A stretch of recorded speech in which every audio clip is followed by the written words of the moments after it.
કોલકાતાનો બનાવ દેશભરના તબીબોમાં રોષ ઇન્ડિયન મેડિકલ એસોસિએશનની 24 કલાક હડતાળની ચીમકી 17મી ઓગસ્ટથી 24 કલાક સુધી દેશભરમાં તબીબોનું હડતાળનું એલાન 17મી ઓગસ્ટ સવારે 6 વાગ્યાથી રવિવારે 18 ઓગસ્ટ સવારે 6 વાગ્યા સુધીના 24 કલાક સુધી દેશભરના તબીબો હડતાળ પર ઉતરશે।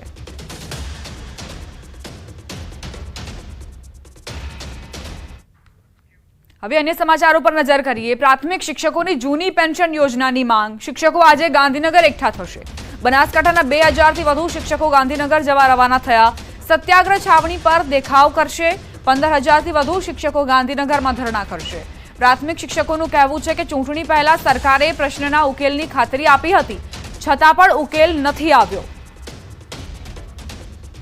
તો જૂની પેન્શન યોજનાને લઈને ફરી એક વખત હથિયારો ઉગામી લીધા છે શિક્ષકોએ। सरकार श्री જ્યારે વિધાનસભાની ચૂંટણીઓ યોજાઈ પહેલા જાહેરમાં પોતાના માહિતી ખાતાના પત્ર દ્વારા જાહેરાત કરી હતી કે જૂની પેન્શન યોજનાનો ઠરાવ અમે ટૂંક સમયમાં આપની સમક્ષ રજૂ કરીશું, પણ 2.5 વર્ષ જેટલો સમય વીતવા આવ્યો પણ આ ઠરાવ હજી બહાર નથી પડ્યો। શિક્ષકોને આજે નવી પેન્શન યોજનામાં 2200 અને વધુમાં વધુ 2700 રૂપિયા પેન્શન ઓન રેકર્ડ મળે છે કે જે હાંસીને પાત્ર છે। 1 મહિનાના દૂધનો હિસાબ નથી આવતો કે તેલનો ડબ્બો પણ આ 2700 રૂપિયામાં નથી આવતો। જૂની પેન્શન યોજના મુદ્દે ગાંધીનગરમાં દેખાવો। પ્રાથમિક શિક્ષકોના આજે ધરણા। સત્યાગ્રહ છાવણી પર ધરણા કાર્યક્રમનું આયોજન કરાયું છે।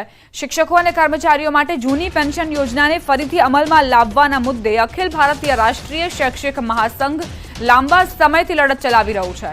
શિક્ષકોનું કહેવું છે કે 2022માં વિધાનસભા ચૂંટણી પહેલા ગુજરાત સરકારે 2005 પહેલાના શિક્ષકોને જૂની પેન્શન યોજનામાં સામેલ કરવાનો વાયદો કર્યો હતો, પરંતુ આ અંગેનો ઓફિશિયલ જીઆર હજુ સુધી જાહેર નથી થયો। આ મુદ્દે મહાસંઘે અનેક વખત સરકાર સામે રજૂઆતો કરી, પરંતુ સફળતા મળી નથી અને અગાઉ ઉત્તર પ્રદેશમાં 2005 પહેલા ભરતી થયેલા શિક્ષકો માટે જૂની પેન્શન યોજનાને ફરી અમલમાં લાવવા જીઆરની ઘોષણા કરવામાં આવી હતી, જેના આધારે ગુજરાતમાં પણ આ પ્રશ્ન ફરીથી ઉઠ્યો છે।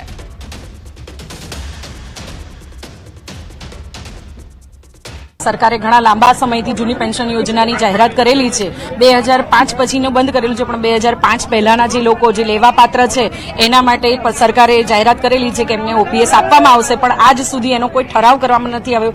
ખાલી મૌખિક રજૂઆત અને મૌખિક રજૂઆતોના આધારે એમણે હા કરેલી છે, પણ આજ સુધી ઠરાવ નથી થયો। તો આજે ઠરાવ માટે અમે અહીંયા ભેગા થયા છીએ। 2019 થી જ્યારે સંગઠનની માન્યતા મળી છે ત્યારથી આ લડત 2005 પહેલા ને 2005 પછીના 2005 પહેલા માટેની 22ની અંદરથી જે ઠરાવ થયેલો છે, ઠરાવની વાત છે, એ ઠરાવ નથી થયો, એટલે 2005 પહેલા માટેનો તો ઠરાવ આજે ચોક્કસ થવો જોઈએ એવી અમારી માંગણી છે। બનાસકાંઠાના પાલનપુરના સિલ્વર પાર્કમાં ધોળા દિવસે ચેન સ્નેચિંગની ઘટના બની। 2 બાઇક સવાર મહિલાના ગળામાંથી ચેન સ્નેચિંગ કરી ફરાર થયા બાઇક સવાર શખ્સો। ચેન સ્નેચિંગની ઘટનામાં બાઇક પર સવાર 2 શખ્સો સીસીટીવીમાં કેદ થયા છે। પાલનપુર પશ્ચિમ પોલીસે ચેન સ્નેચિંગની ઘટનામાં તપાસ શરૂ કરી છે। સંવાદદાતા કિશોર તુવર જોડાઈ ગયા છે વધુ જાણકારી સાથે। કિશોર, ધોળા દિવસે આ રીતે બાઇક સ્નેચરો ચેન ચોરીને ફરાર થઈ જાય છે, એટલે કાયદો વ્યવસ્થા પર પણ સવાલ ઉઠે।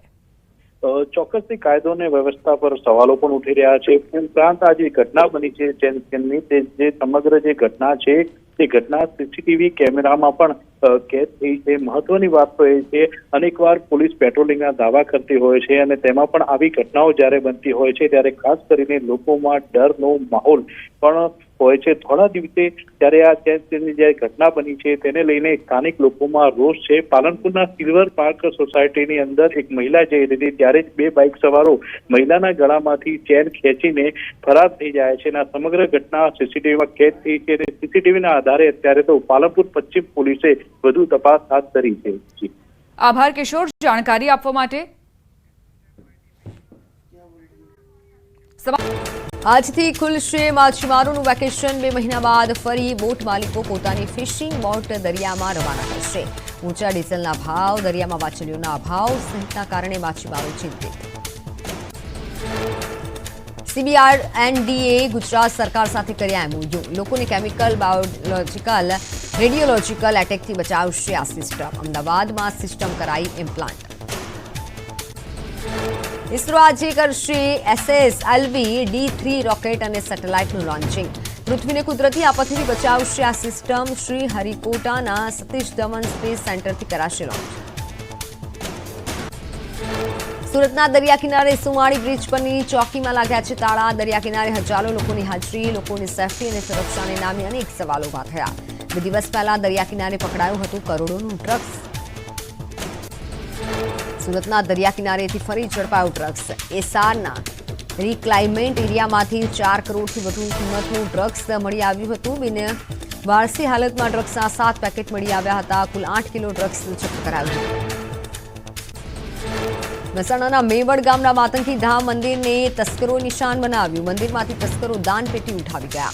દાનપેટીમાં રહેલી અંદાજિત 10 થી 12,000 જેટલી રકમની ચોરી. સીસીટીવીમાં કેદ થયા તસ્કરો.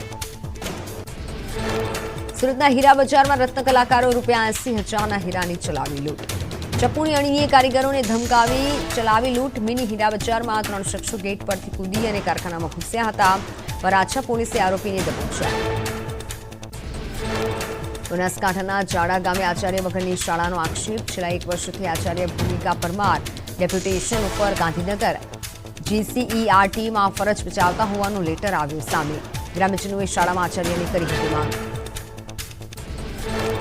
સુરતમાં મેટ્રો બ્રિજના સ્પાન તૂટવાની ઘટનાની કામગીરી બાદ કામગીરી શરૂ કરાઈ. ક્ષતિગ્રસ્ત 2 સેગમેન્ટ સહિત તમામ 11 સેગમેન્ટ નીચે ઉતારી લેવાની કામગીરી હાથ ધરવામાં આવી. કામગીરીમાં 15 દિવસથી વધુનો સમય લાગવાની શક્યતા. ગોધરા શહેરમાં એક સામાજિક કાર્યકરે રખડતા ઢોરની સમસ્યાને લઈને કર્યો અનોખો વિરોધ. સ્વતંત્રતા પર્વ નિમિત્તે એક હાથમાંથી રંગો લઈ લાકડી લઈ રોડ પર ડીંગો જમાવતા પશુઓને ભગાડ્યા. રખડતા ઢોરની સમસ્યાથી શહેરમાં અકસ્માતો વધવાની ફરિયાદ. ભાવનગરમાં રોડની કામગીરીમાં પોલમપોલ. ઓડિટ વિભાગે ખોલી ભ્રષ્ટાચારની પોલ. મનપાના રોડ વિભાગની તાનાશાહી. એજન્સીની મનમાનીના કારણે પ્રજા પરેશાન. 2.34 કરોડના રોડના કામમાં ટેન્ડર કમિટીને લૂપમાં લીધા વગર જ કામ સોંપ્યું હોવાનો ખુલાસો. ભાવનગર એરપોર્ટ રોડ પર આવેલા રૂવા રવેચી ધામનું કામ અધૂરું. મનપાની ઢીલી નીતિના કારણે યાત્રાધામનો કરોડોનો પ્રોજેક્ટ હાંસિયામાં ધકેલાયો. યાત્રાધામ બોર્ડે મનપાને આપી હતી 4 કરોડની ગ્રાન્ટ. 3.5 વર્ષમાં 70% જ કામ પૂર્ણ થયું. ભર ચોમાસે ગોધરા શહેરમાં ચિત્રાખાડી ફળિયા વિસ્તારમાં પાણી માટે પુકાર. ડ્રેનેજના પાણીની બાજુમાં જ પીવા માટેનું પાણી આવતું હોવાની ફરિયાદ. કુંડીમાં વાસણ નાખી પાણી ભરવા મજબૂર સ્થાનિકો. વડોદરાના હરણી તળાવમાં દશામાની મૂર્તિઓની દુર્દશા. માઈ ભક્તો નારાજ થતા પાલિકાના સત્તાધીશો દોડતા થયા. સત્તાધીશોએ ભૂલ સ્વીકારવાના બદલે નાગરિકો પર દોષનો ટોપલો ઢોળ્યો. તળાવમાં દશામાની વધુ પડતી મૂર્તિઓ આવી ગયાનું કારણ આગળ ધર્યું. મોટા પ્રમાણમાં મૂર્તિઓ વિસર્જન માટે આવતા કૃત્રિમ તળાવમાં મૂર્તિઓ બહાર દેખાયાનો દાવો. સ્ટેન્ડિંગ કમિટીના ચેરમેન શીતલ મિસ્ત્રીના મતે નાગરિકોએ જાતીય વ્યવસ્થા ઊભી કરી. રાજકોટના ફાયર અધિકારી અનિલ મારુની વધશે મુશ્કેલી. અનિલ મારુની ભરતી શંકાના દાયરામાં 3 જૂને ભુજ ઓડિટ વિભાગે ભરતી અને પ્રમોશન બાબતે લખ્યો હતો પત્ર.